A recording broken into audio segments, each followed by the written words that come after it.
विद्यार्थी मित्रांनो, MPSC target या चॅनलमध्ये तुमचं सर्वांचं मनपूर्वक स्वागत आहे। आता आपण बघत आहोत सायन्स बायोलॉजी मधला 5वा टॉपिक रक्ताभिसरण संस्था। यापैकी बऱ्यापैकी क्वेश्चन्स विचारले जातात, रिपीटेड क्वेश्चन्स असतात ते।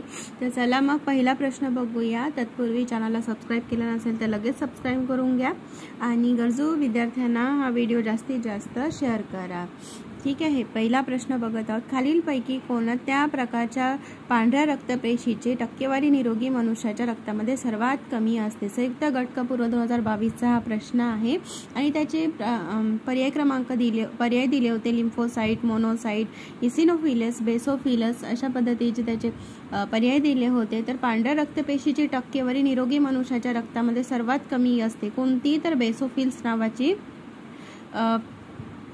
निरोगी रक्ताच्या सर्वात कमी असते बेसोफिल्स। पर्याय क्रमांक 4 त्याचं अचूक उत्तर आहे। आणि रक्तपेशीचे 3 प्रकार आहेत, तर कोणते कोणते प्रकार आहेत? लाल रक्तपेशी RBC, पांढऱ्या रक्तपेशी WBC आणि रक्तपीठिका ब्लड प्लेटलेट्स असं आपण म्हणतो त्यांना। आणि लाल रक्तपेशींना काय म्हणतो? एरिथ्रोसाइट्स म्हणतो आपण आणि पांढऱ्या रक्तपेशींना आपण ल्युकोसाइट्स म्हणतो आणि रक्तपीठिकाला आपण काय म्हणतो? थ्रोम्बोबायसाइट्स असं म्हणतो आपण। तर पांढऱ्या रक्तपेशी WBC चं कार्य काय आहे? ते अस्थिमार्फत बोन मॅरो मध्ये असतात आणि त्यांचा आकार कसा असतो? तर अनियमित आकार असतो, अमिबाप्रमाणे तो असतो आणि त्याची साईज काय असते? तर 5000 ते 11000 संख्या किती असते? ती 5000 ते 11000 प्रति घन किमी अशी संख्या असते आणि त्याचा आकार 8 ते 15 mm पर्यंत असतो। आणि त्या किती दिवस जगतात? तर त्या 2 ते 4 दिवस जगत असतात आणि WBC जीवाणूंना संपवतात। ठीक आहे, अशा पद्धतीने आपण पांढऱ्या रक्तपेशी WBC माहिती आपण सांगितलेली आहेत। आणि प्रश्न होता आपल्या पांढऱ्या रक्तपेशीची टक्केवारी निरोगी मनुष्याच्या रक्तामध्ये सर्वात कमी असते कोणते? बेसोफिल्स त्याचं अचूक उत्तर आहे। संयुक्त गट पूर्वला विचारलेला हा प्रश्न आहे। प्रश्न क्रमांक 2 सस्तन प्राण्याच्या हृदयामध्ये होणारा रक्तभिसरणाचा क्रम सांगा। तर रक्तभिसरणाचा क्रम आहे, एक मिनिट, रक्तभिसरणाचा क्रम दिलेला आहे। अ दिलाय डावी लहान पोकळी कप्पा, त्याच्यानंतर उजवी लहान पोकळी कप्पा, त्याच्यानंतर डावी मोठी पोकळी कप्पा, त्याच्यानंतर उजवी मोठी पोकळी कप्पा। तर सर्वप्रथम काय येणार आहे? तर उजवी लहान पोकळी कप्पा। ठीक आहे, त्याच्यानंतर ब्लड कुठे जात असतं आपलं? उजवी मोठी, लहानामधून मोठी मध्ये जात असते उजव्या साईडला।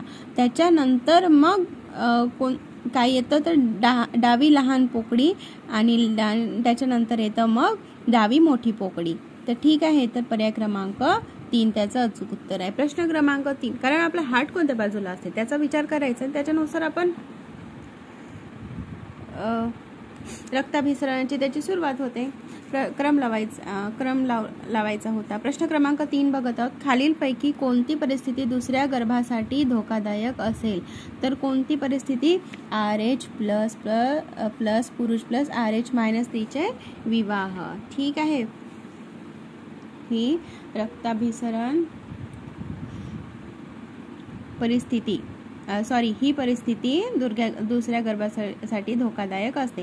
प्रश्न क्रमांक 4 खालील जोड्या लावा आहे। श्वसन रंगद्रव्य दिलेला आहे, द्रव्य आणि पशु समूह दिले। हिमोग्लोबिन काय येते? अन्न, लीड्स, पृष्ठवंश, लिंगुला आणि काय दिलं आहे? मोलुस्कस।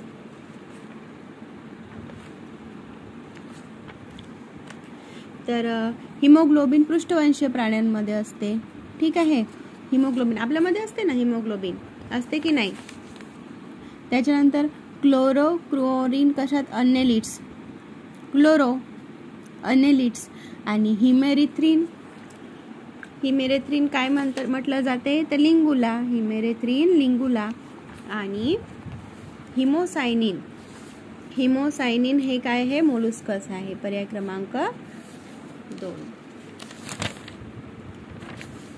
प्रश्न क्रमांक 5 बघत आहोत. खालीलपैकी कोणती विधाने बरोबर आहेत? प्रश्न क्रमांक 5, खालीलपैकी कोणती विधाने बरोबर आहेत? क्लर्क टायपिस्टला विचारलेला हा प्रश्न होता.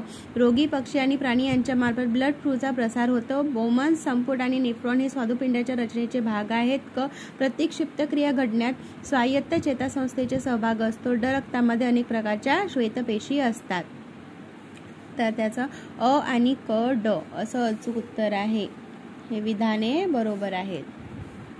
प्रश्न क्रमांक 6, बंडल ऑफ हीज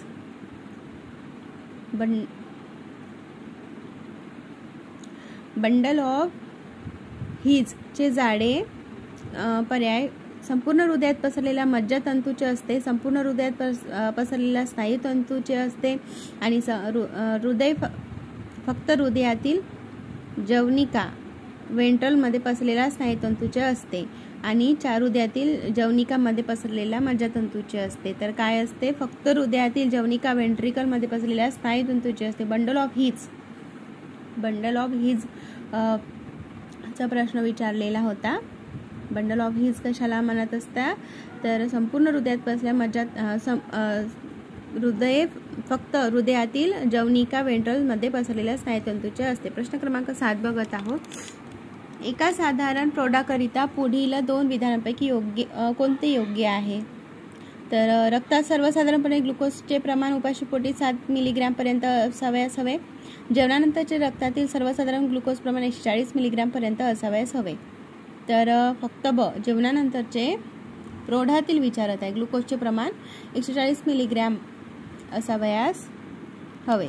प्रश्न क्रमांक 8 बघत आहोत. पुढील कोणती विधाने योग्य आहेत? कोणती विधाने योग्य आहेत? ऑक्सिजनयुक्त रक्त आणि विना ऑक्सिजनयुक्त रक्त यांचे मिश्रण होऊ नये म्हणून पक्ष्यांमध्ये व स्तनप्राण्यांत 4 दालनाचे हृदय आहेत. ब, अम्फिबियन्स व काही सरपटणाऱ्या प्राण्यांमध्ये काही प्रमाणात ऑक्सिजनयुक्त व बिना ऑक्सिजन रक्त मिश्र होण्यास हरकत नसते म्हणून त्याचे हृदय 3 दालनाचे असते. तर पर्याय क्रमांक आणि क दिलेला आहे. माशामध्ये केवळ 2 दालनाचे हृदय असते कारण रक्त गिल्समध्ये जाऊन ऑक्सिजनयुक्त होते व नंतर शरीराच्या इतर भागात जाते.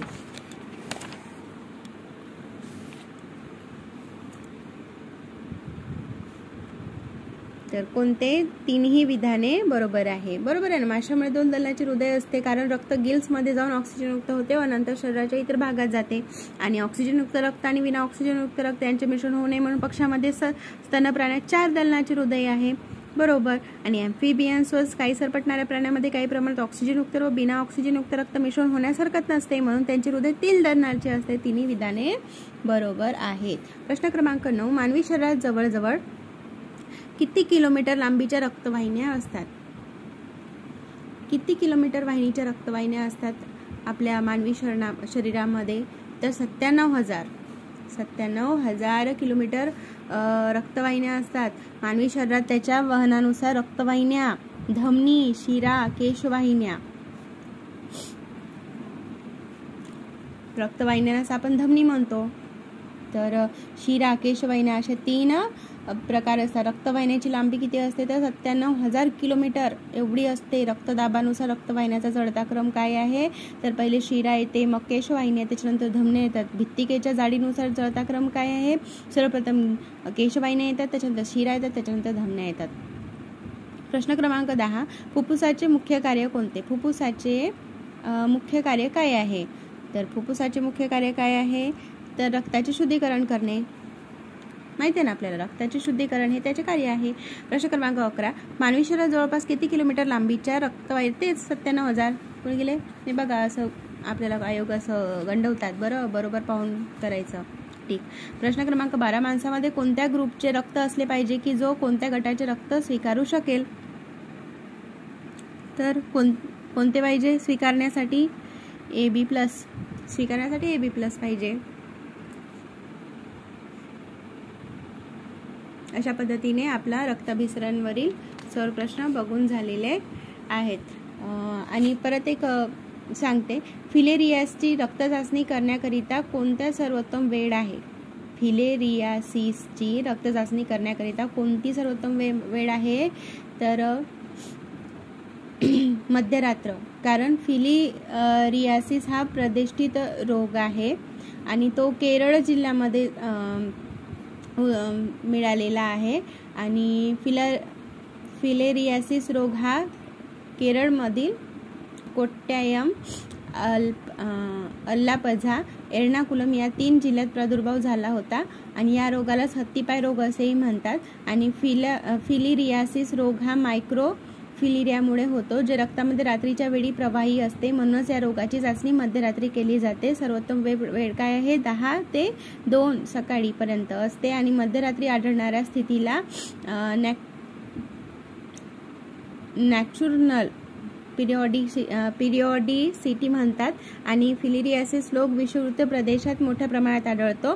वुचेरिया बॅक्रोफ्टी या गोलकृमीमुळे या रोगाची लागण होते आणि हत्ती रोग क्युलेक्स डासामुळे प्रसार होतो, तर हिवतापाची लागण ॲनोफिलीस डासाच्या मादीमुळे होते. अशा प्रकारे आपण रक्ताभिसरण हे टॉपिक बघितलेला आहे. व्हिडिओ आवडल्यास लाईक करा. थँक्यू.